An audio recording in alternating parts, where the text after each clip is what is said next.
My name is Ife Paul. I'm a spoken word poet. Basically, many other things that I'm sure, if I had to say there would be here, longer than the time. The 360 degrees. Now it's time we go the 180. Spoken word is poetry off the page. Spoken word is poetry written and performed before an audience. It's poetry, but like I said, it's poetry that is written with an audience in mind. It's poetry that is performed, and it's a little different, because if you're writing for the page, you're conscious of form, of line, length, and a lot of other things, but spoken word is a little bit more flexible, in that regard, because you can have, long sentences that run, and hit the rhyme at a different point. So there are slight variations, but spoken word is poetry. Well, Nigerian poetry has come quite a long way from the. It's tricky trying to trace it, because before you had the printed page, there was oral poetry. There was poetry in the oral form, and in a sense, it was through the medium of poetry, that history was transferred, from one generation to another through oral poetry. That was before the advent of print. So poetry has a long history, with Africans and with Nigeria. Every tribe, every culture, has, that history of poetry. Where you have griots, you had traveling griots, people who went, from one village to another, telling stories and telling tales about, the traditions and the customs, in the form of poetry. So poetry indeed has come a long way. Then, after the advent of the page and, colonialism and modern poetry, as it were, we have the likes of Wole Soyinka, Niyi Oshundare, Professor Niyi Oshundare, and so many others, who've left their imprints, in poetry across the globe, not just in Nigeria. So poetry has indeed come a long way, but nevertheless, there's this challenge, you have publishers who tell you they won't print poetry. In a way, they do have a point.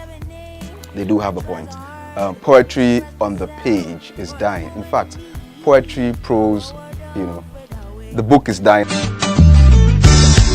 A lot of people say there's no place like home. But at Limelight Hotel and Suites, we have a place that's just like home. Limelight Hotel and Suites is located in the serene and homely countryside of Agoiwoye, Ogun State. Limelight Hotel and Suites offers you nothing but the best in hospitality and facilities that you will not find anywhere. We have 3 bars, an oriental restaurant with a guarantee of uninterrupted power supply, and reliable internet facilities, not forgetting our ATM machines and POS terminals to give you the ease of cashless fun. Come relax and retreat into the calm embrace of Limelight Hotel and Suites. For more information, log on to www.limelight.hotel.com or email us on info@limelight.hotel.com or call us on 0807-097-1904. Limelight. A slow, painful death, but the challenge is why prose, might be able to make the transition from the page, as it were, to that's talking about book, to other mediums such as the internet, tablets, Kindle, and other formats. People still read fiction, but the audience of people who actually spend time to read poetry is dwindling, not just in Nigeria but the world over. So I think the challenge is for poets to be able to take advantage of technology and sort of move with the times. Not that people don't appreciate poetry, but the Nigerian system is such that if I cannot connect what I'm reading, directly to my belly, if you know what I mean, then it's like I'm wasting my time. But I would enjoy it if you can put it on an audio CD, if you can record yourself and upload it on YouTube, I can kick back. I mean, it's you're taking the stress and the pain of reading, you know, poetry off me. So I think poets might have to, you know, move with the time, as it were, and in terms of content, try and bring poetry a little bit more home to the people. I can't put my finger on the particular moment in time where I can see I started writing poetry, you know, but I've been writing poetry for a while now, you know, well over a decade. And